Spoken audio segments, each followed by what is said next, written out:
오늘 들려주실 말씀은 마가복음 11장 20절에서 25절의 말씀입니다. 그들이 아침에 지나갈 때에 무화과 나무가 뿌리째 마른 것을 보고 베드로가 생각이 나서 여짜오되 랍비여 보소서 저주하신 무화과 나무가 말랐나이다. 예수께서 그들에게 대답하여 이르시되 하나님을 믿으라. 내가 진실로 너희에게 이르노니 누구든지 이 산더러 들리어 바다에 던져지라 하며 그 말하는 것이 이루어질 줄 믿고 마음에 의심하지 아니하면 그대로 되리라. 그러므로 내가 너희에게 말하노니 무엇이든지 기도하고 구하는 것은 받은 줄로 믿어라. 그리하면 너희에게 그대로 되리라. 서서 기도할 때에 아무에게나 혐의가 있거든 용서하라.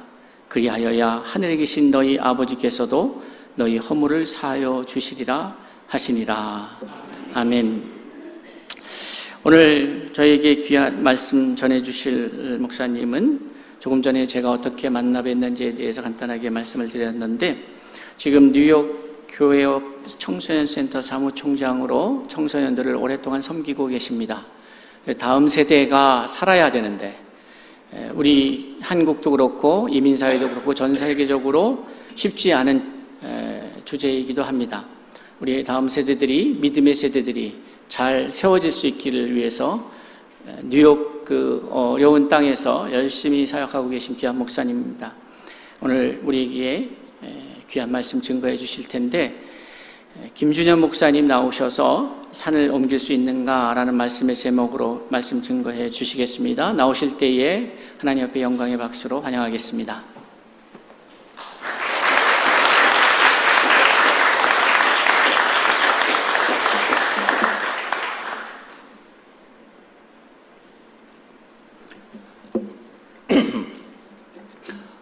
네, 안녕하세요. 뉴욕 교회 청소년 센터에서 사무총장으로 사역하고 있는 김준현 목사입니다. 먼저 부족한 종을 이 자리에 세워주신 하나님, 그리고 충신교회 성도 여러분께 감사의 인사를 드립니다. 저희가 하는 사역들을 잠깐만 소개를 해드린다면, 이민사회를 살고 있는 학생들을 대상으로 스쿨 미니스트리를 하고요. 그리고 미디어 사역, 썸머 프로그램을 저희가 진행을 하고 있습니다.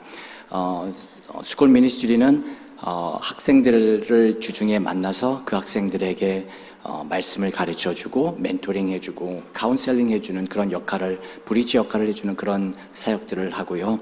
미디어 사역은 여러분들이 아시는 것처럼 미디어를 저희 제작을 해서 학생들이 볼 수 있게 배포하는 그런 사역들을 하고, 썸머 프로그램은 여름에 이제 학생들을 이제 공부를 가르치는 그런 역할들을 합니다. 그리고 저희가 또 준비하고 있는 또 사역들은 청소년 할렐루야 대회라고 이벤트성 매년 하는 그런 행사들이 있습니다. 그리고 학부모 세미나, 그다음에 목회자 컨퍼런스, 그다음에 범죄 예방 세미나 등등으로 저희들이 학생들과 그리고 이민 사회를 살고 있는 학부모들을 대상으로 저희들이 직간접적으로 도움을 주고 있습니다.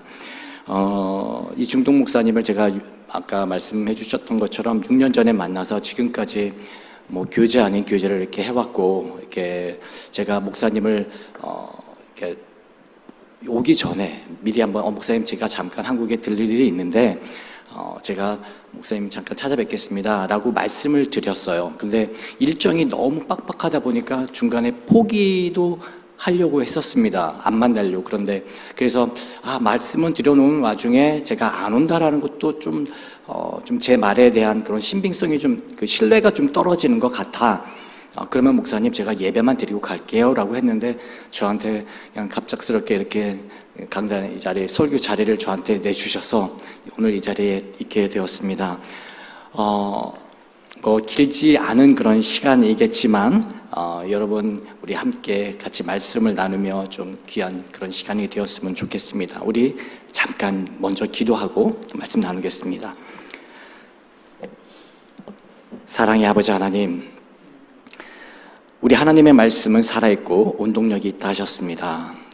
좌우의 날선 그 어떤 것보다 예리해서 우리의 영과 혼과 관절과 골수까지 찌르기까지 하신다고 하셨는데, 오늘 시간 선포되어지는 말씀이 우리 주님의 능력이 말씀이 될 수 있게 하여 주시옵소서.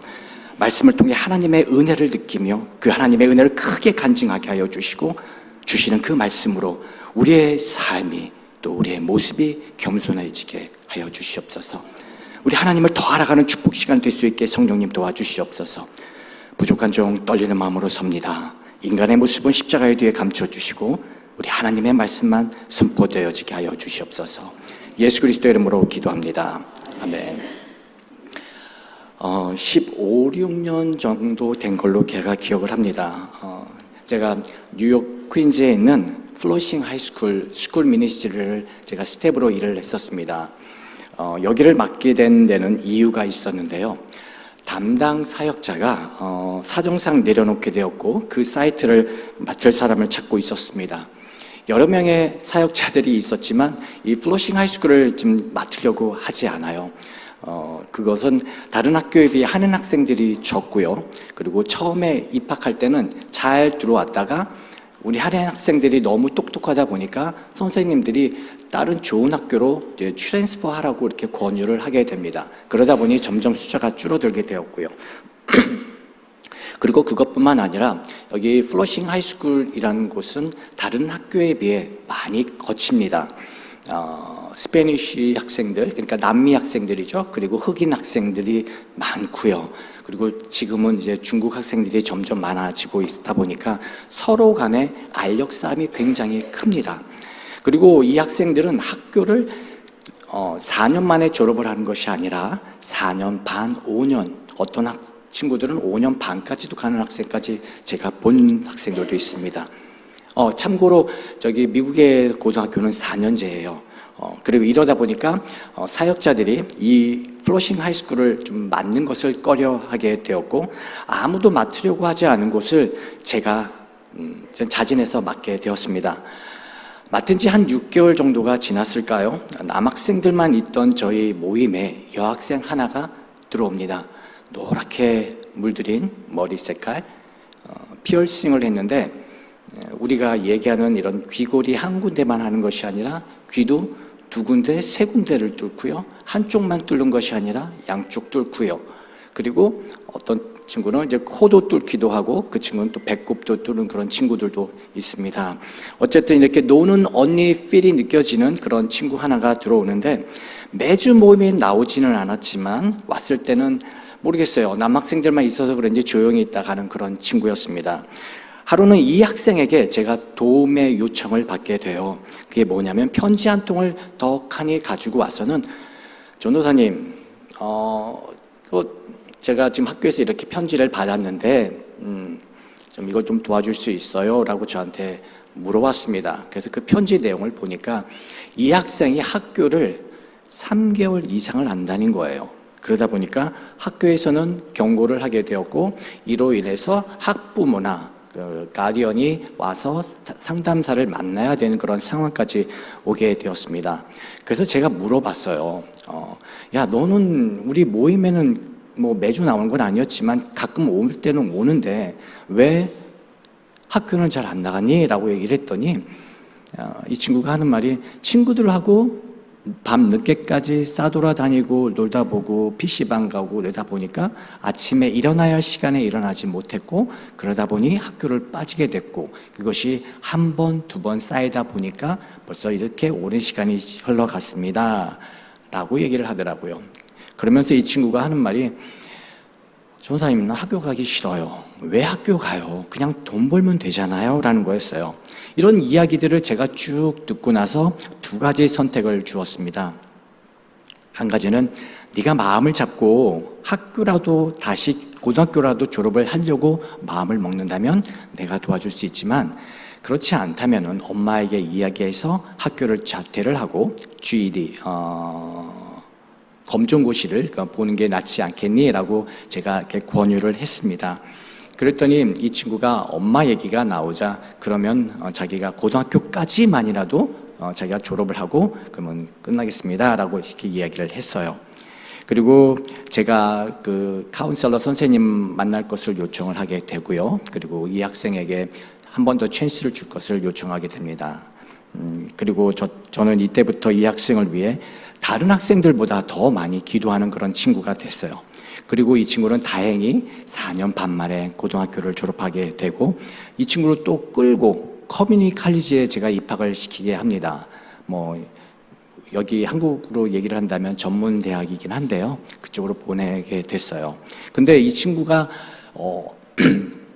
어떤 이유에서인지는 잘 모르겠지만 공부에 대한 클릭이 생겼어요. 그래서 자기가 다니고 있던 그 학교를 1년 반 만에 졸업을 하고 일반대로 편입을 해서 간호사 공부를 마치고 지금은 간호사로, 그리고 한 가정의 아내로, 그리고 한 아이의 엄마로 아주 이쁘게 아주 잘 살아가고 있습니다.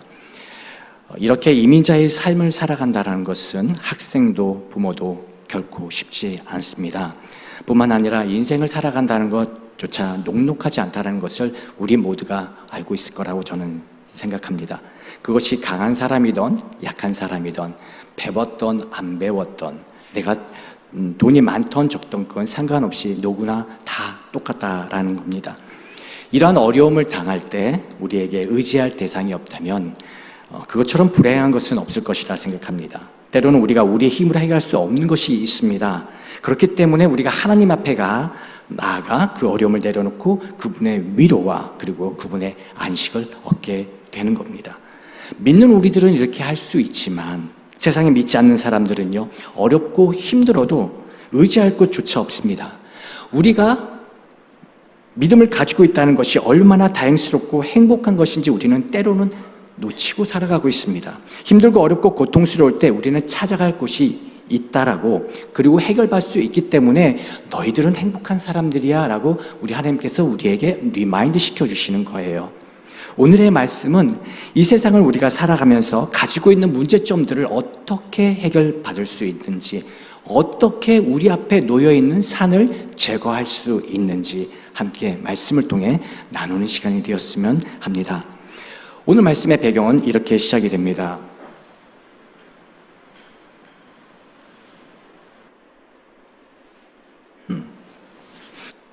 예수님이 예루살렘 성으로 입성을 하시면서 무화과 나무를 저주하십니다. 물론 성경상에서도 열매가 맺을 때가 아니라고 말씀을 하고 있어요. 그리고 돌아오는 길에 그 무화과 나무가 말라 죽어 있는 것을 보고 제자인 베드로가 예수님께 그럽니다. 주님, 보십시오. 지금 주님께서 저주한 나무가 이렇게 말라 죽었습니다. 아니, 어떻게 이런 일이 일어날 수 있을까요? 이때 예수님이 말씀하시는 것이 22절, 하나님을 믿으라. 하나님을 믿으면 하나님의 권세가 나를 통해서 나타나는 것처럼 여러분들에게도 나타날 것입니다. 예수님께서 하시고자 했던 말씀은 이런 권세가 있습니다. 하나님을 믿으면 여러분들의 삶 가운데 이런 일이 이렇게 일어날 것입니다 라는 거예요. 23절이요. 누구든지 이 산더러 들려 바다에 던지라 하며 그 말하는 것이 이루어질 줄 믿고 마음에 의심치 아니하면 그대로 되리라. 인생을 살면서 우리 앞을 가로막는 산을 우리는 분명하게 만나게 됩니다. 이 산을 정복하면 끝이 나면 좋겠는데 또 다른 산을 만나게 됩니다. 어떤 때는 어떤 커다란 산을 만나면서 또 다른 조그만 산을 또 만나기도 합니다. 우리는 우리 앞에 놓여져 있는 이 산들을 제거해야 합니다. 이 산을 명하여 바다에 던지우는 역사가 우리 삶 가운데 나타날 수 있다는 것을 이 무화과 나무를 통해서 우리에게 알려주시고 계시다는 거예요. 그러면 제거하기 위해서는 하나님께서 우리에게 무엇을 원하는지 알아야 할 필요가 있습니다. 그게 뭘까요? 도대체 무엇이 우리의 앞에 놓여있는 산을 제거할 수 있을까요? 제가 아마 이렇게 질문을 던졌을 때는 여러분들 마음속에 떠오르는 단어 하나가 있을 거예요. 예, 믿음입니다.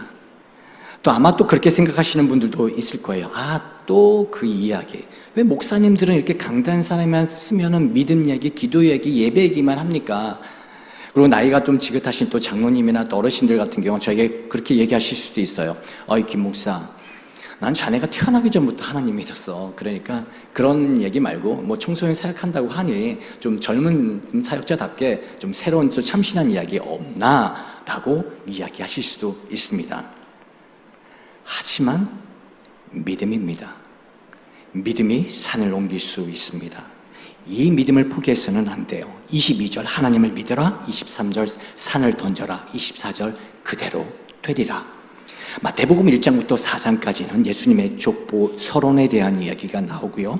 5장부터 7장까지는 산상수훈, 하늘에 대한 복음에 대한 말씀을 해주고 계시고요. 8장부터 9장까지는 본격적으로 믿음에 대한 말씀을 하고 계십니다. 제가 좀 몇 가지를 추렸는데요. 좀 함께 나눌게요. 첫째로 나병 환자에 대한 이야기가 있습니다. 마태복음 8장 1절부터 3절까지입니다. 예수께서 산에서 내려오시니 수많은 무리가 따르니라. 한 나병 환자가 나와 절하며 이르되 주여 원하시면 저를 깨끗하게 하실 수 있나이다 하거늘 예수께서 손을 내밀어 그에게 대시며 이르되 내가 원하노니 깨끗함을 받으라 하시니 즉시 그의 나병이 깨끗하여 진지라. 지금 많은 사람들이 예수님 주변에 몰려 있습니다. 그런데 나병 환자가 주님께로 와요. 우리가 성경을 읽을 때 그들이 쉽게 접근한 것처럼 보이지만 이거 가능한 것 아니었습니다. 왜냐면요, 나병 환자들은 임팩트가 있는 사람들이에요. 전염시킬 수 있는 그런 사람들이에요. 우리 코로나 때 여러분 기억하시죠? 우리가 뭘 제일 많이 했습니까? 마스크를 썼고요. 그 다음에 소독을 하기 위해서 알코올로 손을 계속 수시로 닦았습니다. 이거와 똑같은 거예요. 전염시킬 수 있는 병을 가지고 있던 사람들이 이런 나병 환자였어요. 그래서 이 사람들이 만약에 사람들과 마주칠 것 같잖아요. 그러면은 미리 얘기를 해요. 나는 나병 환자입니다 라고 얘기를 해야 해요. 그렇게 해야 사람들이 그 소리를 듣고 피해가거나 도망치거나 이렇게 할 수 있기 때문에 그렇습니다. 바람 부는 날에는 조금 더 먼 거리가 있고요. 비 오는 날에는 얼만큼 되고 보통 날에는 어떻게 되는 것이 이게 법으로 정해져 있습니다. 그런데 갑자기 감히 나병 환자가 그 수많은 사람들이 있는데 예수님 앞으로 떡하니 들어왔다? 이거 가능한 것이 아니었다라는 겁니다. 그리고 그가 와서 예수님께 그럽니다. 원하시면 나를 깨끗하게 해줄 수 있습니다 라고 하면서 자신의 정체성을 나타냈을 때 주위 사람들이 그냥 가만 웰컴했을까요? 아니었다는 거예요. 침을 뱉고 돌을 던지고 도망치는 일이 일어났을 거라는 거예요. 그런데 이 나병 환자는 예수님을 만나야지만 자신의 병고침을 받을 수 있다라는 믿음을 가지고 그가 예수님과 단둘이 만나게 됩니다. 그러한 것을 아신 주님이 그러세요. 내가 원하노니 깨끗함을 받으라 하시고 그 나병 환자는 고침을 받게 됩니다. 두 번째로 백부장에 대한 이야기가 있습니다. 백부장에게는 부하 하나가 있었는데 얼마나 그를 사랑했는지는 모르겠지만요, 그가 병에 들었고 그를 낫게 해주고 싶은 마음에 예수님을 찾아와요. 그러고 나서 그럽니다. 주님, 제 부하가 아픕니다. 제 부하를 좀 고쳐주세요 라고 얘기를 합니다. 근데 이때 예수님이 그러세요. 그러면 제가 같이 가겠습니다 라고 하자 이 백부장이 그런 겁니다. 주님, 무슨 말씀이십니까? 제 밑에 100명의 부하가 있습니다. 제가 말 한마디 하면 그들이 따릅니다. 주님, 오시는 것 그것까지도 필요 없습니다. 그냥 말씀만 하십시오. 그러면 제 부하가 낫겠습니다 라고 그러는 거예요. 이게 가능한 걸까요? 우리가 생각하지 못했던 부분을 이 백부장이 말했고 그것이 가능하다고 믿었던 사람이 백부장이었다라는 거예요. 이에 놀란 예수님이 백부장에게 칭찬하시면서 그러십니다. 이만한 믿음이 없다라고 하시면서 그 부하를 고쳐주시는, 그리고 그것을 성경은 증거하고 있습니다. 세 번째로 중풍병 걸린 사람과 그 네 친구들에 대한 이야기가 있습니다. 중풍병에 걸린 그 사람과 그 네 친구들, 이 친구들은 자신의 친구를 아끼는 마음에 여러 가지 도움을 주고 싶었던 중 예수님에 대한 소식을 듣게 됩니다. 근데 그들이 이 중풍병 걸린 친구를 데리고 가서 예수님 앞에 데리고 가면은 자신의 친구가 병이 나을 것 같다는 그런 생각을 해요. 그런데 이 예수님을 쫓아가는 것이 이게 쉽지가 않아요. 왜냐하면 몸이 성치 않으니까 들것에 메어서 친구 4명이 들고 예수님을 쫓아갑니다. 사람들이 쭉 가는데 보통 사람이 걸어도 그것을 쫓아가기가 힘든데 아픈 친구를 데리고 가자니 얼마나 많이 힘들고 지쳤을까요? 그러던 중 다행히도 예수님이 어느 한 집에 들어가시게 돼요. 그러고 나서 그곳을 들어가려고 합니다. 그런데 들어갈 수가 없어요. 왜요? 사람들이 너무 많이 있기 때문에 그곳을 비집고 들어가지 못해요. 그래서 이들이 계획을 세우게 되는데요. 무슨 계획을 세우냐면 지붕에서 밑으로 내려보내야겠다라는 생각을 하게 됩니다. 여러분 생각 한번 해보세요. 친구를 지붕에서 밑으로 내려보내려고 하면은 최소한 두 사람이 먼저 올라가야 되고요. 위에서 끈을 묶어서 잡아당겨야 되고 밑에서는 그 두 사람이 밀고 올려야 되는 그런 상황이에요. 그리고 지붕을 뚫어야 됩니다. 그러면 뭐가 필요한가요? 툴이 필요해요. 구멍을 내야 될 거 아니에요? 그리고 구멍을 펴야 될 거죠. 그러면은 그게 누구 집입니까? 남의 집이에요. 지붕을 뜯어내야 되는데 얼만큼 뜯어야 될까요? 최소 가로는 한 2m 정도는 돼야 되고요. 최소 폭으로는 1m 정도는 뚫어야 된다는 거예요. 그런데 지금 여러분 한번 상상 한번 해보세요. 지금 이 예배당에 이 천장에서 누군가 구멍을 뚫어요. 그러면 여러분들이 이렇게 가만히 앉아 계실 수 있을까요? 가만히 있지 못한다는 거예요. 무엇인가 떨어질 것이고 먼지가 떨어질 것이고 처음에는 조금씩 먼지가 떨어지겠지만 나중 가서는 점점 큰 것들이 떨어지게 되고 사람들이 피할 거예요. 피하면서 사람들이 엄청난 컴플레인을 또 했을 거예요. 막 항의를 했을 거예요. 딴 사람들한테 피해를 주면서까지, 사람들에게 이렇게 고통을 주면서까지 예수님을 만나야 해? 이거 너무하는 거 아니야? 라며 컴플레인하기 시작합니다. 하지만 이들에게는요, 예수님을 만날 수 있는 시간이 지금밖에 없었어요. 그리고 딴 사람들이 하는 말에 대한 것은 아랑곳하지 않고 그 친구들이 자신의 아픈 친구를 침상을 매달아 내리게 됩니다. 이때 예수님이 그 친구들의 믿음을 보시고 그러시는 거예요. 네가 가지고 온 침상 가지고 걸어 나가라 하시면서 그를 고쳐주셨어요. 네 번째로 12년 동안 혈루병을 앓았던 여인들에 대한 이야기입니다. 오랜 시간 동안 이 혈병을 앓았기 때문에 얼굴엔 핏기가 없어요. 힘도 부족합니다. 아마 지금으로 따진다면 한방, 양방, 또 민간요법 등등을 아마 시술을 시도해 보았지 않았을까요? 그런 그녀가 예수님에 대한 소식을 듣게 돼요. 예수님이 눈먼 자, 중풍병자, 귀먹은 사람, 귀신 들린 사람, 많은 사람들을 고쳐주셨다는 얘기를 듣게 됩니다. 그녀 역시 모든 병을 고쳐주시는 예수님을 만나보고 싶다라는 희망을 갖게 돼요. 그런데 예수님을 만나려고 하는데 가는 길이 쉽지가 않습니다. 왜냐하면 예수님 주위엔 최소 12명 예수님의 제자들 말하는 겁니다. 그리고 그들 대부분이 어부였어요. 예수님을 보호하기 위해서 그들이 주위에 있습니다. 그리고 그들은 거친 사람이었어요. 그들뿐만 아니라 수많은 사람들이 예수님 주위에 있었고 쌓여 있습니다. 예수님을 만나기 위해서요. 그런데 이 연약한 여인이 그곳을 뚫고 예수님을 만난다? 이거 결코 쉽지 않았다는 겁니다. 이때 그녀는요, 자신이 예수님을 만나는 것까지도 바라지 않습니다. 그저 예수님의 옷자락만이라도 내가 잡을 수 있다면, 그 옷자락의 끝이라도 내가 잡을 수 있다면 내 병이 나을 것 같다라는 그런 믿음을 갖게 됩니다. 여러분, 이 여인의 모습을 한번 상상해 보셨으면 좋겠습니다. 피가 모자라서 몸이 말라 있을 것이고요, 말라 있으니까 힘도 없었을 것이고요, 더욱이 그녀는 피를 흘려서는 안 되는 사람이었습니다. 그런데 그녀는 그런 것 아랑곳하지 않고 사람들을 해치고 넘어집니다. 넘어지면 어떻게 돼요? 깨지잖아요. 스크래치 나는 거예요. 피가 나는 거예요. 그런데 그런 것 아랑곳하지 않고 사람들을 뚫고 지나갑니다. 포기할 만했음에도 불구하고 그녀는 포기하지 않고 예수님 근처까지 가게 됩니다. 그리고는 가까스로 예수님의 옷자락 끝을 붙잡아요. 그리고는 놀래요. 왜요? 자신의 병이 고침받았다는 것 스스로가 놀라고 그 자리에 두려움에 떨며 무릎 꿇고 있습니다. 이때 주님이 그러십니다. 누굽니까? 내 옷을 만진 사람이 내 옷을 통해서 나의 능력이 나갔습니다. 이때 나서기 좋아하고 잘난 척하기 좋아하는 베드로가 예수님께 그럽니다. 주님, 주위 한번 둘러보세요. 지금 얼마나 많은 사람들이 주위에 있습니까? 그 사람들이 예수님의 몸을 만지고 예수님의 옷자락을 만지고 예수님을 터치하고 있는데 그걸 우리가 어떻게 할 수 있습니까?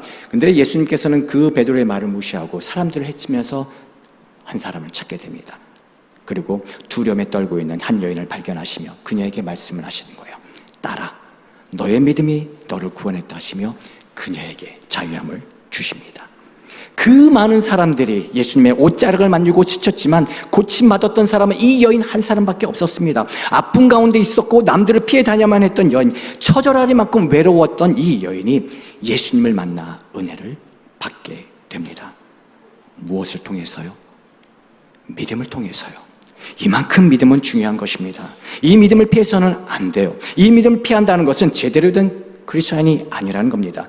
우리는 이 믿음을 태클해야 돼요. 훔쳐서라도 가져야 되는 겁니다. 그리고 그곳에서 역사하시는 하나님을 기대하고 기다리고 꼭 체험해야 한다는 거예요. 그럼 이렇게 믿음을 가져야 하는데, 그러면 어떻게 하면 이러한 믿음을 우리가 가질 수 있을까요? 첫 번째로 마음으로 갖는 것이 믿음이라는 겁니다. 다시 말해서 머리로 갖는 것이 아니라는 거예요.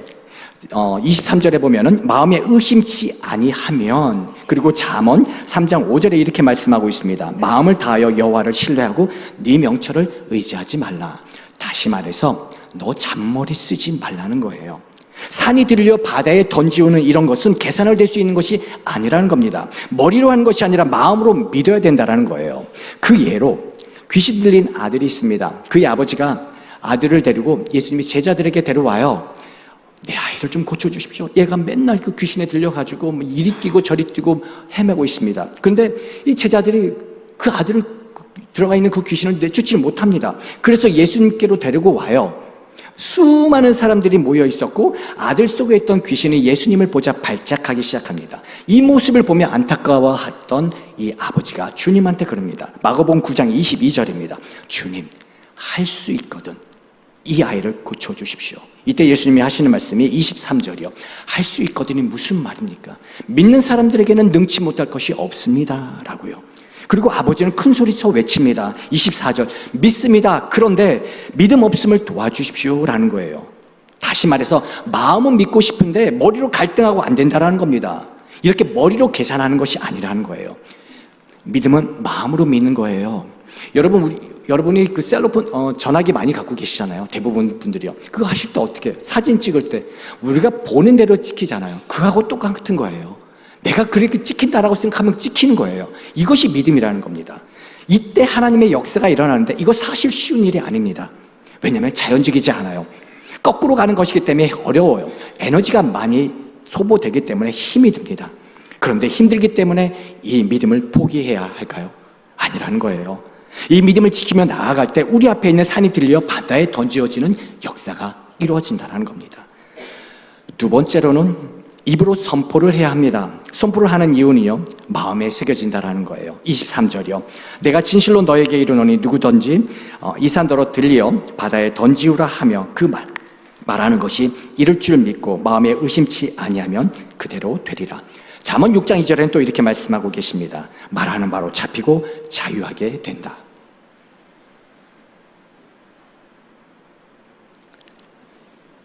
하나님은 그의 백성에게 가슴으로 이야기하십니다. 포기하지 마. 그런데 사탄 역시 하나님의 백성에게 이야기를 해요. 속삭여요. 포기해. 그러면 너의 삶이 평안해져라고요. 여러분들은 어떤 선택을 하며 사시겠습니까? 민수기 14장에 보면요, 출애굽한 이스라엘 백성에 대한 이야기가 나옵니다. 그들이 가나안 땅에 들어가기 전에 스파이 12명을 보내요. 그리고 그들이 돌아와서는 보고합니다. 와, 가나안 땅은 너무나 좋은 땅입니다. 그들이 가지고 있는 곡식이나 열매들은 우리가 가지고 있는 그런 열매보다 몇십 배가 큰 그런 사이즈입니다. 우리가 여기에 가서 많은 것들을 풍작하면 우리에게 큰 도움이 될 것 같습니다. 여기까지는 다 똑같았어요. 그런데 이 중에 10명이 하는 말이, 그들의 몸은 너무나 크고 튼튼해서 우리는 그 사람들에 비하면 어린아이 같습니다 라는 얘기를 해요. 이 말을 들은 이스라엘 백성들은 입으로 원망하기 시작하는데, 우리가 이집트 땅이나 광야에서 죽었으면 나았을 것이라고 불평불만하게 됩니다. 이들에게 사탄의 음성이 들렸고 불신하는 마음이 생겼으며 불평하는 말을 하게 됩니다. 이로 인해 그들은 광야에서 죽을 수밖에 없게 돼요. 가나안 땅은 어떤 사람들이 들어가는 땅인 줄 아십니까? 믿음이 있어야지만 들어갈 수 있는 땅이에요. 그들에게는 이러한 믿음이 없었습니다. 우리도 마찬가지입니다. 우리의 삶이 여기서 끝이 나는 것이 아니라 천국에 대한 소망으로, 믿음으로, 그리고 살아가야 한다는 거예요. 여러분, 말에는 생명력이 있습니다. 하나님이 함께 하신다고 선포하십시오. 그리고 그 말이 마음에 새겨질 것이고 이루어질 것이라는 겁니다. 그것이 내 삶 가운데, 내 생활 가운데 나타날 것이라는 거예요. 그리고 세 번째로 관계 회복에 대한 문제를 이야기하고 계십니다. 25절이요. 서서 기도할 때 아무에게나 혐의가 있거든 용서하라. 그리하여야 하늘에 계신 너희 아버지께서도 너희 허물을 사하여 주시리라 하시니라. 이 말씀은 우리 삶에 온전한 하나님과 나와의 관계, 이웃과 이웃과의 관계가 잘 돼야 역사가 일어난다는 거예요. 마태복음 18장에 보면 만달란트 빚진 자와 100데나리온 빚진 자에 대한 이야기가 나옵니다. 여러분들이 많이 아시겠지만 원 달란트는요, 예를 들어서 우리가 집을 가지고 있다라고 얘기를 하고 통장에 평생을 내가 아껴서 모아놓은 돈 한 1억이라고 얘기를 한번 해보겠습니다. 물론 그보다 조금 더 그 액수로는 더 크긴 한데 어쨌든 그 돈이 원 달란트예요. 그러면은 1만 명, 10,000명이라는 사람이 모아져야지 이 만 달란트에 대한 것이 만들어진다는 겁니다. 근데 그에 반해 100데나리온은요, 한 사람이 그냥 한 3개월 반 정도만 열심히 일을 하면 충분히 갚을 수 있는 돈입니다. 그런데 이 만 달란트를 빚진 사람이 자신의 돈은 다 탕감 받았으면서 자기에게 100데나리온 빚진 사람을 가서 갑질을 하며 구박하는 그런 모습을 나와요. 이때 주인이 그 못된 사람을 감옥에 집어넣게 됩니다. 이와 같이 우리도 하나님의 엄청난 은혜를 받았습니다.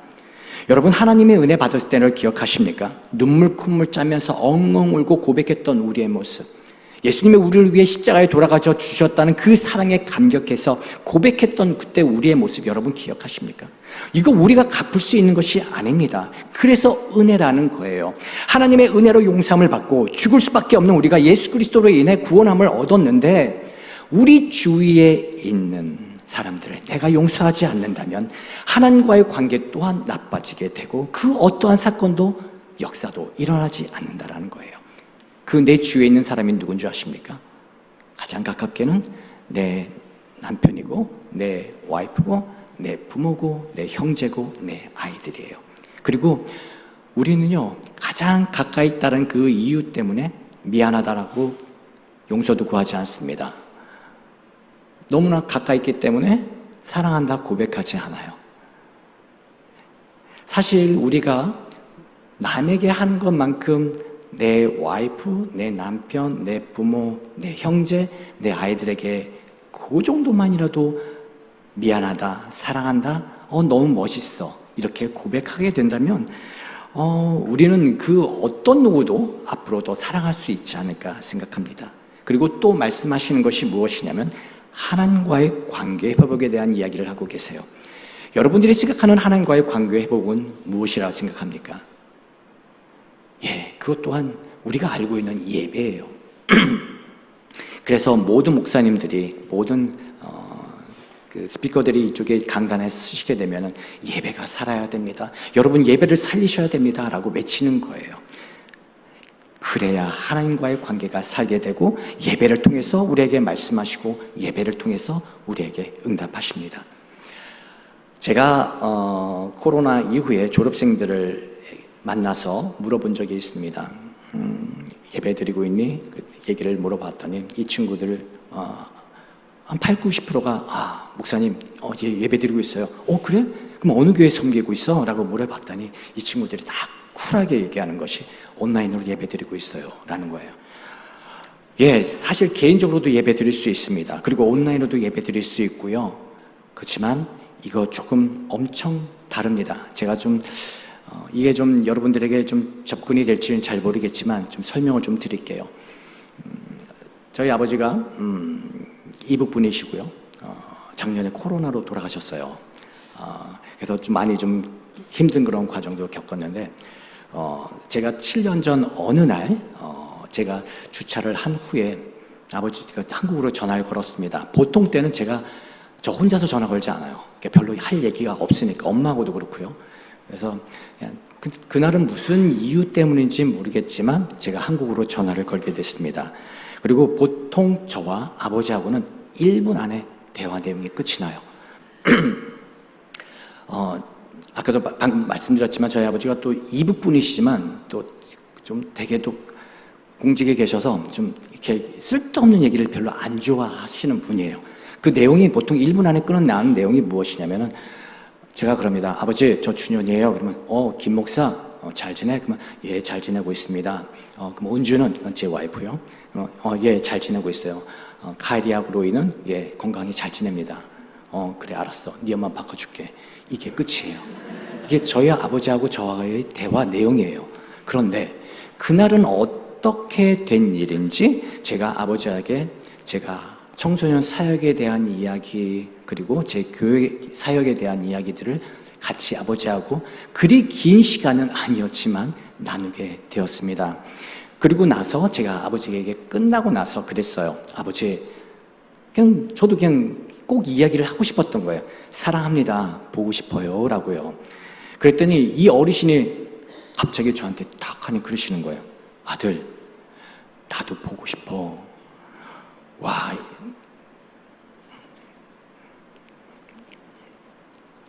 이렇게 아버지하고 제가 통화가 끝이 난 후 그 주차장에서 그냥 펑펑 울었어요. 얼마나 울었는지를 모르겠습니다. 와이프한테 계속 전화가 오고 왜 안 들어오니? 라고 해서 들어갔는데 눈과 코가 빨개졌으니까 와이프가 놀랬을 거 아니에요. 너 왜 그래? 죄송합니다. 무슨 일 있어? 이렇게 얘기를 했길래 그냥 아버지하고 통화를 했는데 아버지가 나한테 이런 얘기 해주시네? 했더니 와이프가 제 쿨하거든요. 제 와이프가요. 그러다 보니까 그러면은 우리 한국 가는 계획을 세우자라고 얘기를 하는 거예요. 모든 사람들이 똑같을 거예요. 한국 가는 거 이거 쉽지 않습니다. 왜냐면요. 비행기 티켓이 있어야 되죠. 그리고 아이들 스케줄 맞춰야 되죠. 저도 제 스케줄 맞춰야 되고 그때는 저희가 또 스몰 비즈니스지만 하고 있었기 때문에 그 스케줄 맞춰야 되고요.